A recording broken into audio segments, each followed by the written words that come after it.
about this. So I love Domino's. It was the tastiest example that I could think of to share. I love pizza, so I was excited there's pizza tonight.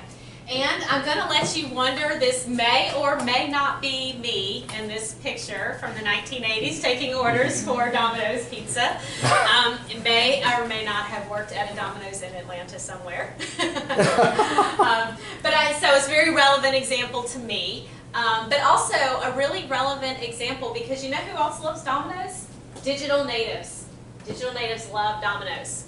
And what they love about it is the pizza tracker that came out in 2008 because they know where their pizza is. Digital natives want to know where everything is at all times. Starting with pizza, going on to their Uber vehicles coming to them, you know, everything in the world, they want this complete transparency. And so Domino's has become relevant to a whole new generation of pizza lovers by reinventing themselves in this way and using technology to do this.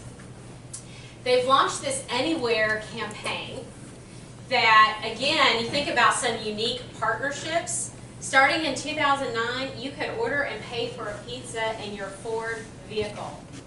I mean, that was really innovative, a reinvention and a very unique partnership.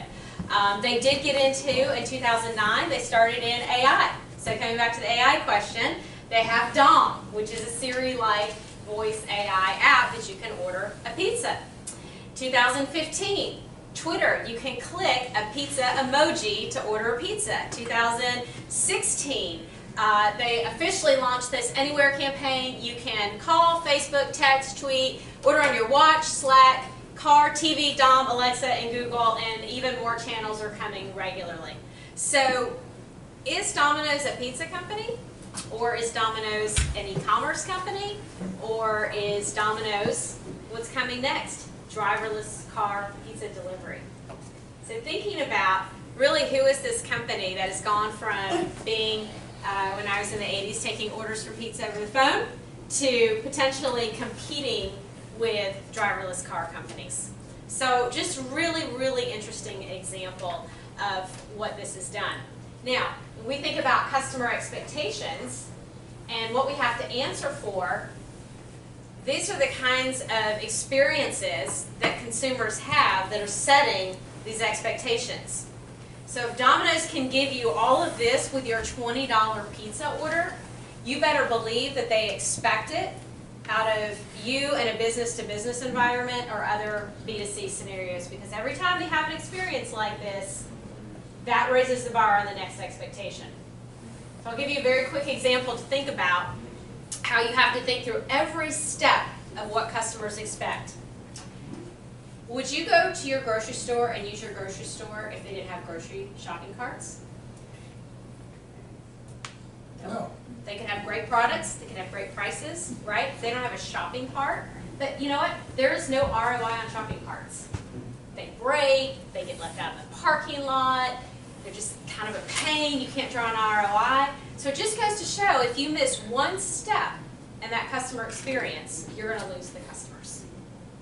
So that leaves us with thinking about, all right, what do we need to do?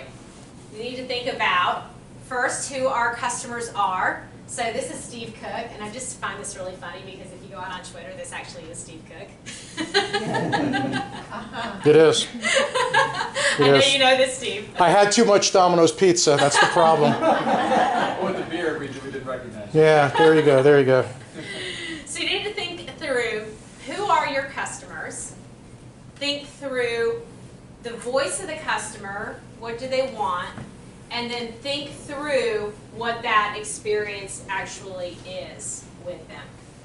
So I've got one very quick visualization of customer journey, and Stanley Black & Decker, I think this is an example from one of our customers. And thinking through, okay, who are the types of buyers? So if you think about yourself and your business or the customers that you're working with, who are the types of the buyers? Might be demographic, might be buying behaviors. That's one way to think about it. Then going out and doing that voice of the customer research, which can be small focus groups, can pick up the phone and ask, can send out online surveys. The one thing I always come back to here is what I don't like is when I see a bunch of marketing people sitting in a conference room talking about what their customers want and making a bunch of assumptions. Pick up the phone, call your customers, ask them. It doesn't have to be formal, it doesn't have to be expensive.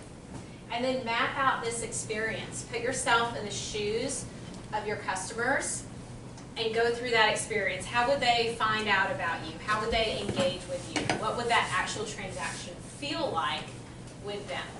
So going through these steps, and the key to this is understanding where you find those friction points in the experience, or where you find those gaps in the experience that you can provide to them that maybe your competitor is doing that you're not, or maybe there's disruption in your industry that you're not addressing.